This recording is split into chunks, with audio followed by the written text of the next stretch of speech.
Bekas Ketua Pengarah Jabatan Komunikasi Komuniti Datuk Dr. Muhammad Agus Yusof dan penolong pegawai di JKOM Abdul Wahab Abdul Kadir Jilani mendakwa video perbualan bersongsang yang dikaitkan dengan mereka adalah komplot dilakukan seorang individu bergelar Mr. H untuk menjatuhkan kredibiliti Muhammad Agus. Muhammad Agus berkata video tersebut merupakan kandungan yang telah disunting dan bertujuan disiarkan di media sosial untuk menjatuhkan kredibiliti, imej serta maruah beliau. Katanya apa yang hendak saya katakan kandungan audio dalam video itu pertamanya saya nafikan. Saya ingin katakan bahawa video itu adalah satu kandungan yang diubah, disunting dan difitnah. Pada Khamis, satu video mirip Muhammad Agus tersebar di media sosial menerima kencaman pelbagai pihak. Ujar Muhammad Agus, video yang tersebar itu dilihat lebih awal setelah ditunjukkan oleh individu lain yang juga merupakan ahli politik namun tidak mengambil sebarang tindakan. Ulasnya, susulan itu satu laporan polis telah dibuat Ibu Pejabat Polis Daerah Kajang dan beliau menyerahkan kepada peguam untuk tindakan lanjut. Katanya, saya fikir tak nak panjangkan, cuma tak sangka lepas saya ambil tindakan mudah ini yang berlaku. Rancangan letak jawatan itu soal lain, saya tidak tahu video yang akan tersebar. Muhammad Agus pada Khamis mengesahkan beliau telah menghantar surat peletakan jawatan sebagai Ketua Pengarah JKOM kepada Perdana Menteri Datuk Seri Anwar Ibrahim. Beliau berkata keputusan itu dibuat kerana menerima tawaran kerja baru dan bukannya disebabkan tekanan daripada mana-mana pihak supaya melepaskan jawatan tersebut. Muhammad Agus dilantik ke jawatan berkenaan pada Februari lalu. Namun beliau serta jabatan terbabit banyak menerima kritikan berikutan disifatkan kurang berkesan dalam memainkan peranannya, menguar-warkan maklumat berkaitan berbagai manfaat dan inisiatif disediakan kerajaan perpaduan kepada rakyat.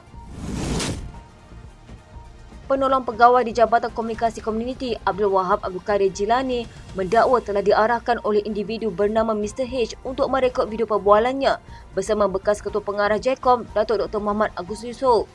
Abdul Wahab berkata komplot itu didalangi oleh Mr. H yang merupakan antara individu berjawatan tinggi dalam JKOM. Ujarnya Mr. H turut menjanjikan dia jawatan tinggi dalam JKOM sekiranya membantu untuk merakam perbualan video bersama Muhammad Agus. Katanya sekitar November 2023, saya berjumpa Mr. H di pejabat beliau. Bermula daripada situ beberapa pertemuan diaturkan Mr. H, termasuklah saya dibawa ke pejabat Perdana Menteri dan hotel sekitar Kuala Lumpur untuk berjumpa dengan individu-individu yang disebut oleh Mr. H sebagai berpengaruh. Semasa pertemuan saya dengan Mr. H, saya telah diberitahu kononnya beliau telah mendapat info daripada pihak tertentu bahawa Muhammad Agus terlibat di dalam aktiviti tidak memora. Mr. H turut meyakinkan saya bahawa beliau disokong oleh beberapa individu berpengaruh yang ingin menjatuhkan Muhammad Agus, di mana Mr. H menunjukkan kepada saya perbualan WhatsApp beliau bersama beberapa individu berpengaruh yang menyokong beliau. Pada Khamis, satu video mirip Muhammad Agus tersebar di media sosial menerima kencaman pelbagai pihak. Ulas Abdul Wahab, perbualan video yang dirakam itu hakikatnya adalah kandungan yang tidak mempunyai audio. Bagaimanapun, jelasnya dia terkejut apabila mendapati rakaman video tersebut telah disebar menerusi satu akaun Facebook.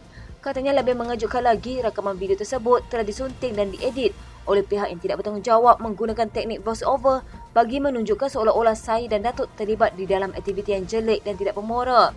Saya ingin menegaskan bahawa kandungan audio di dalam video tersebut adalah palsu, direka dan tidak benar.